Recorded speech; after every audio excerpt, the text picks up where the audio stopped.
Buenas noches, queridos estudiantes de física de la Universidad Autónoma Gabriel Moreno. Continuando con nuestras clases de física, hoy vamos a tocar el tema relacionado al movimiento armónico simple. Veremos las ecuaciones que gobiernan este fenómeno. Nos acercamos, por favor. Oscilaciones en el péndulo de un péndulo simple. Tenemos un péndulo, no es más que una cuerda inextensible con una masa que va a oscilar. Las condiciones iniciales son cuerda inextensible, quiere decir que no se deforma, peso propio despreciable, no vamos a considerar el peso propio de la cuerda. Y al mismo tiempo el ángulo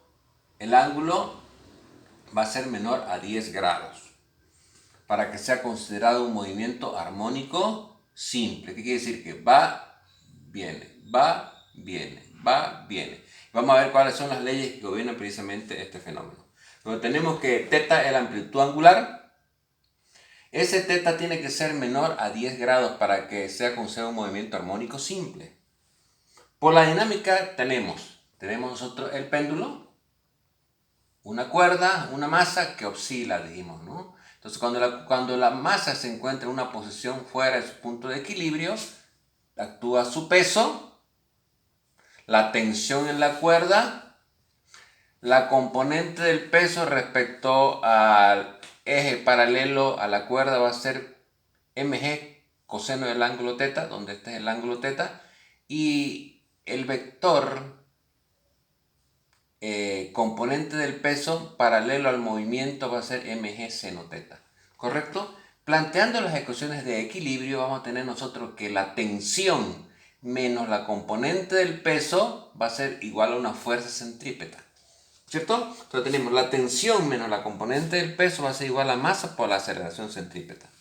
Por otro lado tenemos que la fuerza restauradora al movimiento pendular va a ser mg seno, que es precisamente en sentido contrario, ¿no es verdad? Va y nuevamente lo que hace es regresar al péndulo precisamente esta componente, mg seno, que va a ser igual a la masa por la aceleración tangencial, porque la aceleración acá es tangencial al movimiento. mg seno va a ser igual a la masa por la aceleración tangencial, ¿correcto? Masa con masa se van y queda una expresión que la aceleración tangencial es igual a la gravedad por el seno del ángulo teta, ¿correcto?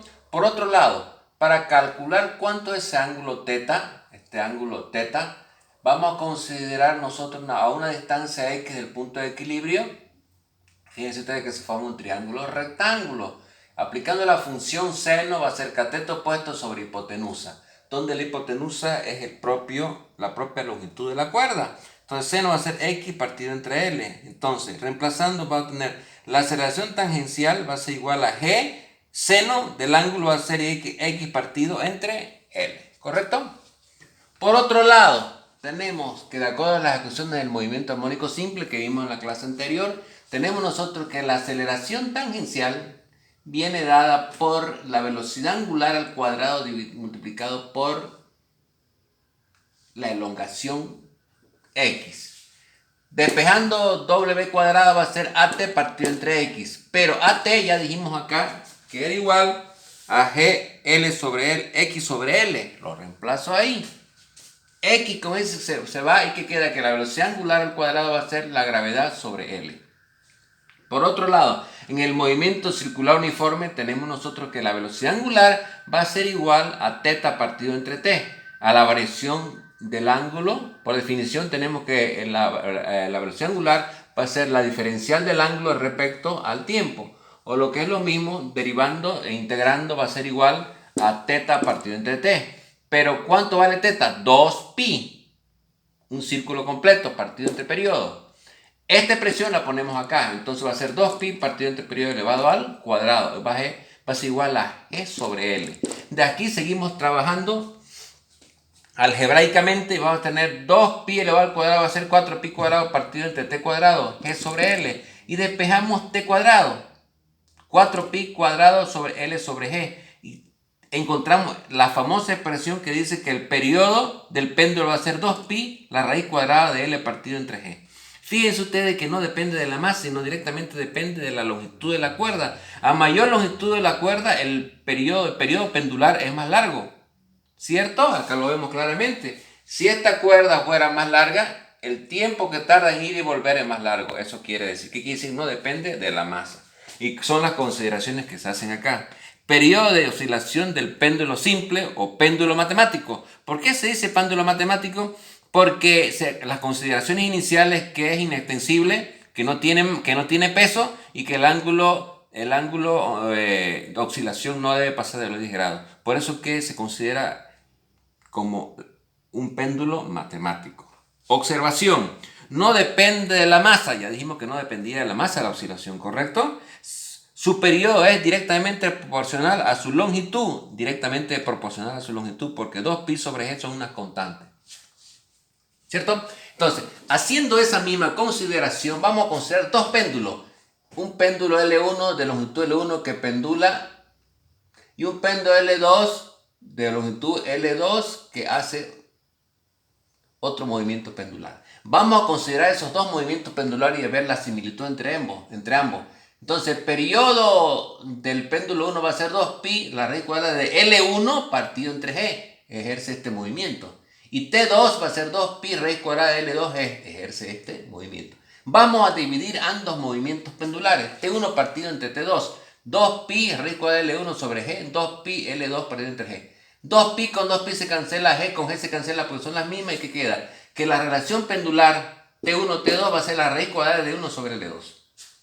Una expresión muy importante para resolver problemas que tienen que ver con movimientos pendulares simples. Y por otro lado, que es la más importante, si tenemos nosotros dos péndulos de la misma longitud, a diferentes alturas de la superficie de la Tierra, a una altura H1, a una altura H2, nosotros sabemos por gravitación universal de que a mayor altura la gravedad disminuye. Entonces las masas que están más alejadas del centro de la Tierra tienen menos G. Entonces vamos a variar la G para encontrar una G a una determinada altura, hasta haciendo el análisis con el mismo péndulo, con la misma L1. L1 igual a L2 igual a L genérica.